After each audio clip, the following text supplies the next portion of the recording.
चलिए अब अगला चैप्टर देखते हैं, जंतु ऊतक। ठीक है, तो सबसे पहले ये समझना होगा कि ऊतक या टिश्यू असल में है क्या। हम हमेशा कोशिका यानी सेल के बारे में सुनते हैं, लेकिन ऊतक कहाँ फिट होता है? हाँ, ये एक बहुत अच्छा सवाल है। देखिए, ऊतक मतलब सिर्फ कोशिकाओं का एक ढेर नहीं है। इसे ऐसे समझिए कि ये एक विशेषज्ञ टीम है। विशेषज्ञ टीम? हाँ, सबसे छोटी इकाई तो कोशिका ही है, लेकिन जब कई एक जैसी कोशिकाएं एक खास काम करने के लिए एक साथ आती हैं, तो वो ऊतक बनाती हैं। अच्छा, तो ये एक तरह का स्पेशलाइजेशन है। हाँ, मतलब कोशिका से ऊतक, ऊतक से अंग, जैसे हमारा पेट या दिल। बिल्कुल। और ऊतकों के समूह से अंग बनता है, फिर अंग तंत्र और उसे पूरा शरीर। और ऊतक के इसी अध्ययन को हिस्टोलॉजी कहते हैं। हिस्टोलॉजी। और ये शब्द टिश्यू, ये सबसे पहले किसने इस्तेमाल किया था? टिश्यू शब्द का प्रयोग सबसे पहले एक फ्रांसीसी वैज्ञानिक थे, बिशॉक, उन्होंने किया था। लेकिन हिस्टोलॉजी की जो शुरुआत है, उसका श्रेय इटली के वैज्ञानिक मार्सेलो मैलपिघी को जाता है। इसीलिए उन्हें फादर ऑफ हिस्टोलॉजी भी कहा जाता है। चलिए, तो हो गई इसकी बुनियाद। अब इसे और गहराई से समझते हैं। जंतु ऊतक ये कितने प्रकार के होते हैं? मोटे तौर पर देखें तो जंतु ऊतक 4 मुख्य प्रकार के होते हैं। 4 प्रकार के? हाँ, पहला है उपकला ऊतक, मतलब एपिथेलियल टिश्यू। ये शरीर की बाहरी और भीतरी परत बनाता है। ठीक है। दूसरा है पेशी ऊतक, यानी मस्क्यूलर टिश्यू, जिससे मांसपेशियां बनती हैं और गति होती है। तीसरा है तंत्रिका ऊतक, नर्वस टिश्यू। ये संवेदनाओं को एक जगह से दूसरी जगह भेजता है। और चौथा? और चौथा है संयोजी ऊतक या कनेक्टिव टिश्यू। इसका काम है शरीर के अलग अलग अंगों को, आप कह सकती हैं, जोड़ने का। अच्छा, तो एक एक करके इन्हें समझते हैं। सबसे पहले उपकला ऊतक, आपने कहा ये परत बनाता है। हाँ। तो इसका मुख्य काम क्या हुआ? सुरक्षा देना? बिल्कुल, इसका मुख्य काम है शरीर की खुली सतहों को सुरक्षा देना। हमारी जो त्वचा है वो इसी ऊतक से बनी है। ओह, तो हमारी स्किन? हाँ, ये हमें चोटों से बचाता है, शरीर को एक तरह से सुंदरता देता है और ठंड से भी बचाता है। और जब इस ऊतक में कमी होने लगती है तो झुर्रियां पड़ने लगती हैं। दिलचस्प है। तो क्या ये हर जगह एक जैसा होता है, मतलब त्वचा पर और शरीर के अंदर भी? नहीं, यहीं पर इसका वर्गीकरण आता है। कोशिकाओं के आकार के आधार पर इसके भी 4 मुख्य प्रकार हैं। अच्छा। पहला है सरल शल्की उपकला। इसकी कोशिकाएं चपटी होती हैं। यह हमारी त्वचा की बाहरी सतह, रक्त नलिकाओं और जो फेफड़ों के वायुकोश हैं वहां पाया जाता है। चपटा, ताकि चीजें आसानी से आर पार जा सकें। बिल्कुल सही। गैसों का आदान प्रदान आसान हो जाता है। फिर आता है स्तरित उपकला। इसमें कोशिकाओं की कई परतें होती हैं। ये त्वचा को कटने फटने से बचाती है। एक मोटी दीवार की तरह? हाँ, कह सकते हैं। तीसरा है घनाकार उपकला। इसकी कोशिकाएं, जैसा नाम से ही पता चल रहा है, घन के आकार की होती हैं। और इसका काम? इसका मुख्य काम है स्राव और अवशोषण, जैसे हमारी लार ग्रंथियों में या गुर्दे की नलिकाओं में। ठीक है। और चौथा? चौथा है स्तंभाकार उपकला। इसकी कोशिकाएं लंबी और पतली होती हैं, स्तंभ जैसी। ये हमारे आंतों की अंदरूनी परत में पाया जाता है, जहां उंगली जैसी संरचनाएं होती हैं। तो ये हो गया उपकला ऊतक। अब आते हैं पेशी ऊतक पर। जैसा कि नाम से ही पता चल रहा है, इसका संबंध तो मांसपेशियों से ही होगा। एकदम सही। ये ऊतक लंबी और पतली कोशिकाओं से बना होता है, जो हमारे शरीर की मांसपेशियां बनाती हैं। इनमें एक खास तरह का प्रोटीन होता है। प्रोटीन? हाँ, संकुचनशील प्रोटीन या कॉन्ट्रैक्टाइल प्रोटीन। इसी के कारण हम अपनी मांसपेशियों को सिकोड़ और फैला सकते हैं, जिससे गति होती है। तो क्या हम अपनी सभी मांसपेशियों को अपनी मर्जी से हिला सकते हैं? मेरा मतलब, जैसे हम हाथ हिलाते हैं, क्या पेट की मांसपेशियों को भी वैसे ही कंट्रोल कर सकते हैं? नहीं, और इसी आधार पर पेशी ऊतक 3 तरह के होते हैं। 3 तरह के? हाँ, पहली है रेखीय या स्वैच्छिक पेशी। ये वो हैं जो हड्डियों से जुड़ी होती हैं और जिन पर हमारा नियंत्रण होता है, जैसे हाथ, पैर और गर्दन की मांसपेशियां। ठीक है, वॉलंटरी मसल्स। और दूसरी हैं अरेखीय या अस्वैच्छिक पेशी। इन पर हमारा कोई नियंत्रण नहीं होता। ये शरीर के भीतरी अंगों में होती हैं, जैसे आहार नली और आमाशय। वहां भोजन अपने आप पचता है, हमें सोचना नहीं पड़ता। और एक दिल भी तो है, वो भी तो एक पेशी है, पर वो हमारी मर्जी से नहीं धड़कता। तो वो क्या अस्वैच्छिक है? हाँ, लेकिन वो एक तीसरी बहुत खास कैटेगरी में आता है, हृदय पेशी या कार्डियक मसल। यह सिर्फ और सिर्फ हृदय में पाई जाती है और ये भी अस्वैच्छिक ही होती है। मतलब हमारा दिल हमारी मर्जी से नहीं धड़कता। ये तो बहुत जरूरी है। अच्छा, तो अगला है तंत्रिका ऊतक। ये तो शरीर के कम्युनिकेशन सिस्टम जैसा लगता है। बिल्कुल सही कहा आपने। ये हमारे शरीर का कह सकते हैं वायरिंग सिस्टम है। ये ऊतक मस्तिष्क, रीढ़ की हड्डी और तंत्रिकाओं में पाया जाता है। और इसका काम? इसका काम है संवेदनाओं को, जैसे दर्द या स्पर्श को, शरीर के एक हिस्से से दूसरे हिस्से तक बहुत तेजी से पहुंचाना। और इसकी जो कोशिका होती है उसे न्यूरॉन कहते हैं, वही इसकी मुख्य इकाई है। न्यूरॉन, समझ गई।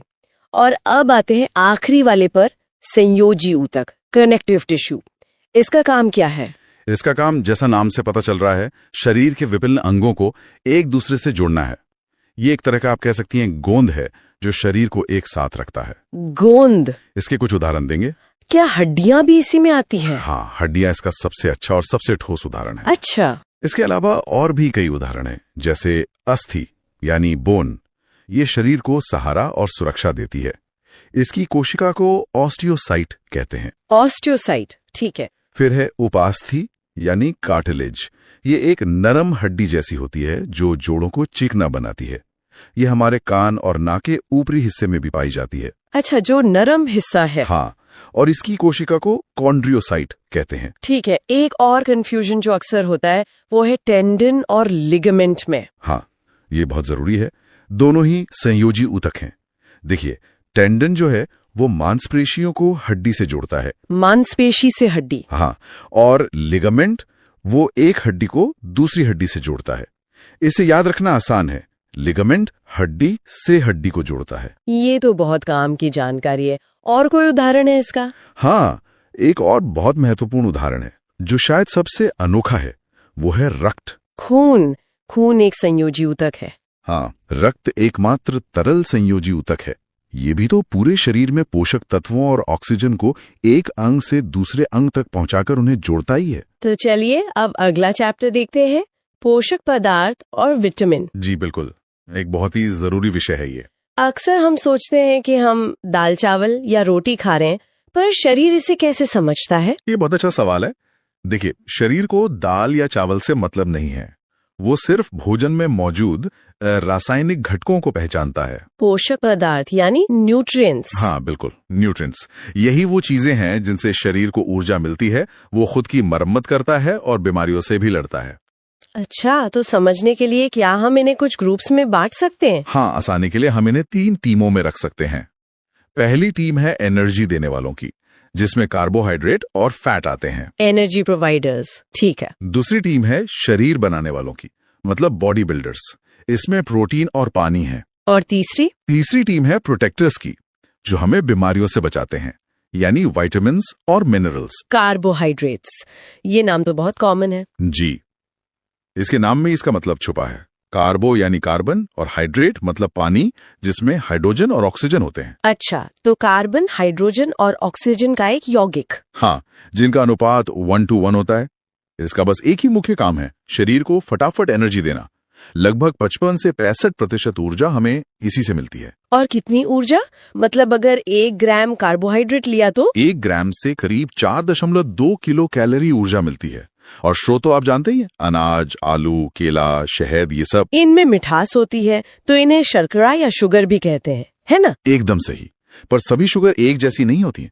ये उनकी बनावट पर निर्भर करता है। अच्छा, कितने तरह की होती हैं? मोटे तौर पर 3।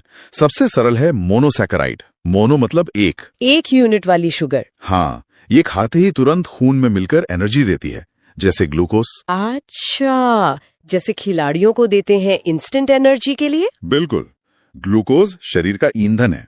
इसी ग्रुप में फ्रक्टोज भी है, जो फलों और शहद में मिलता है। ये सबसे मीठी प्राकृतिक शर्करा है। ठीक है, तो मोनो के बाद डाई आता होगा, डाइसैकेराइड। सही पकड़ा। इसमें 2 मोनोसैकेराइड अणु जुड़ जाते हैं, जैसे अपनी नॉर्मल चीनी सुक्रोज, वो ग्लूकोज और फ्रुक्टोज से बनती है। और दूध में भी तो एक शुगर होती है। हाँ, लैक्टोज, वो ग्लूकोज और गैलेक्टोज से बनती है। और अंकुरित अनाज में मॉल्टोज होता है। और तीसरा प्रकार पॉलीसैकेराइड। पॉली मतलब बहुत सारे। जी हाँ, ये हजारों मोनोसैकेराइड की एक बहुत लंबी और जटिल चेन होती है। इसका काम है ऊर्जा को स्टोर करना। जैसे पौधों में स्टार्च? बिल्कुल, आलू, चावल, इन सब में स्टार्च ही तो है। और एक मजेदार बात, जो दवा के कैप्सूल का खोल होता है ना, हाँ, वो भी स्टार्च के बना होता है। अरे वाह, ये तो नहीं पता था। और हम इंसानों में एनर्जी कैसे स्टोर होती है? हम में ऊर्जा ग्लाइकोजन के रूप में लिवर में जमा होती है। ये भी एक पॉलीसैकेराइड है। तो ये हो गए कार्बोहाइड्रेट्स, लेकिन लंबे समय के लिए एनर्जी स्टोर करने का काम तो फैट करता है ना? एकदम। यहीं पर हमारी दूसरी एनर्जी प्रोवाइडर टीम आती है, वसा यानी फैट्स। अगर कार्ब्स आपकी जेब का कैश है तो फैट आपके बैंक का फिक्स डिपॉजिट है। क्या बात है, मतलब प्रति ग्राम ज्यादा एनर्जी? बहुत ज्यादा। 1 ग्राम वसा से 9.3 किलो कैलोरी ऊर्जा मिलती है, सबसे ज्यादा। और इसके स्रोत? मक्खन, घी, दूध, तेल, मांस, ये सब। ये ऊर्जा देने के अलावा हमारे अंगों को चोट से भी बचाता है और शरीर का तापमान भी कंट्रोल करता है। लेकिन फैट्स में गुड फैट और बैड फैट वाली बात हमेशा सुनते हैं, ये क्या है? ये जानना बहुत जरूरी है। पहला है संतृप्त वसा या सैचुरेटेड फैट, जैसे मक्खन, घी। ये कोलेस्ट्रॉल बढ़ाता है तो इसे कम खाना चाहिए। और गुड फैट? वो है असंतृप्त वसा या अनसैचुरेटेड फैट। मूंगफली, जैतून का तेल, इनमें मिलता है। ये हानिकारक कोलेस्ट्रॉल को हटाने में मदद करता है। और एक ट्रांस फैट भी होता है कहते हैं, वो सबसे खराब है? ट्रांस फैट सबसे खतरनाक है। ये होता तो अनसैचुरेटेड फैट ही है, पर इसे फैक्ट्रियों में प्रोसेस करके बदला जाता है। क्यों? ताकि खाने की शेल्फ लाइफ बढ़ जाए। लेकिन इस प्रोसेस में ये इतना बदल जाता है कि शरीर इसे पहचान नहीं पाता और ये सीधे बुरे कोलेस्ट्रॉल को बढ़ा देता है। जितने भी फास्ट फूड, पिज्जा हैं, सब में यही होता है। समझ गई। तो अब आते हैं बॉडी बिल्डर्स पर, मतलब प्रोटीन। जी, प्रोटीन। इसकी बनावट में कार्बन, हाइड्रोजन, ऑक्सीजन के साथ साथ नाइट्रोजन भी होता है। ये 20 तरह के अमीनो एसिड से बनता है। अमीनो एसिड मतलब? Building blocks. बिल्कुल। जैसे ईंटों से घर बनता है, वैसे ही अमीनो एसिड से प्रोटीन बनता है, और प्रोटीन से हमारा शरीर। तो इसका मुख्य काम शरीर बनाना और उसकी मरम्मत करना है। एकदम सही। अंगों, मांसपेशियों, ऊतकों का विकास और उनकी टूट फूट ठीक करना।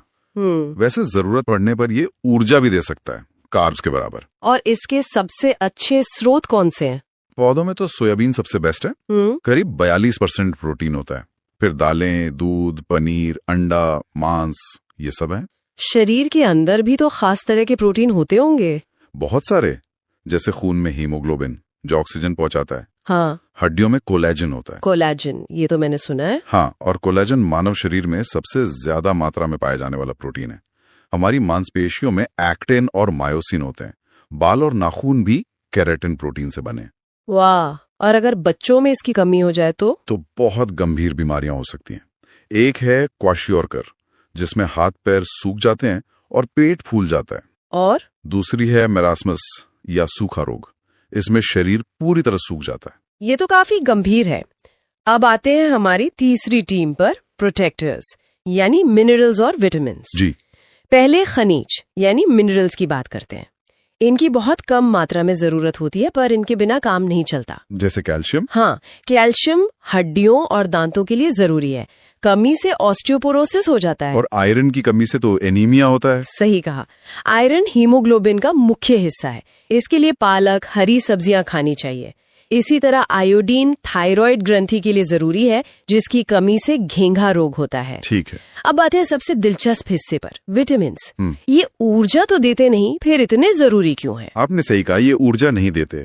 आप इन्हें शरीर की फैक्ट्री का मैनेजर समझ सकती हैं। ये खुद काम नहीं करते, पर इनके बिना कोई काम ठीक से होता भी नहीं। मतलब ये मेटाबॉलिज्म को कंट्रोल करते हैं? बिल्कुल, ये मेटाबॉलिज्म को नियंत्रित करते हैं और हमें रोगों से बचाते हैं। 1912 में कश्मीर फंक ने ये विटामिन शब्द दिया था।